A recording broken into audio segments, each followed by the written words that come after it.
আসসালামু আলাইকুম রহমতুল্লাহ। আশা করি ভালো আছেন। এই ভিডিওতে আমরা বিজনেস ম্যানেজার অ্যাকাউন্ট কি সেই সম্পর্কে জানব। আপনারা অলরেডি জানেন যে আমরা ফেসবুকের থ্রুতে আমাদের ফেসবুক প্রোফাইল একটি ডিফল্ট অ্যাড অ্যাকাউন্ট থাকে, যেটার মাধ্যমে আমরা অ্যাড রান করতে পারি খুব সহজেই। কিন্তু আপনার একটা মার্কেটিং টিম আছে, 100-200 জন আপনার টিমে কাজ করে।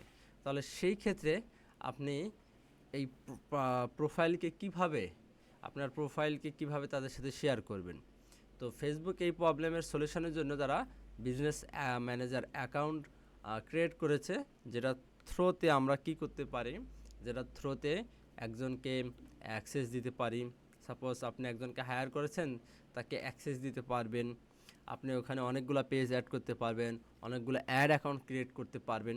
ঠিক আছে, এই সব কাজগুলো আমরা ফেসবুক বিজনেস ম্যানেজার অ্যাকাউন্টটা করতে পারি।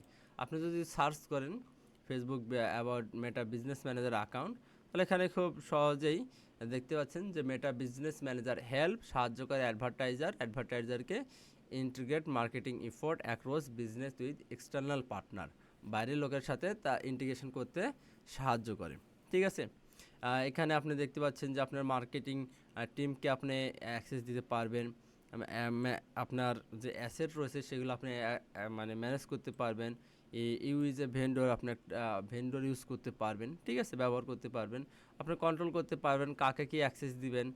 কে আপনার এরকম হতে পারে যে আপনি শুধু অ্যাড রান করতে অ্যাক্সেস দিয়েছেন, সে পেমেন্ট গেটওয়েতে আপনার অ্যাক্সেস পাবে না, এরকম আপনি করতে পারবেন।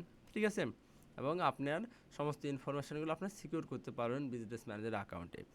তো এই ভিডিওতে বিজনেস ম্যানেজার কি সেই সম্পর্কে একটা ধারণা পেলাম। যদি না বুঝেন তাহলে ভিডিওটা পজ করে আবার প্রথম থেকে দেখেন, ইনশাল্লাহ বুঝে যাবেন। তাছাড়াও গুগলে যে বিজনেস ম্যানেজার লিখে সার্চ করলে আপনি ইনফরমেশান পেয়ে যাবেন, আর ডিটেলস স্টাডি করতে পারবেন।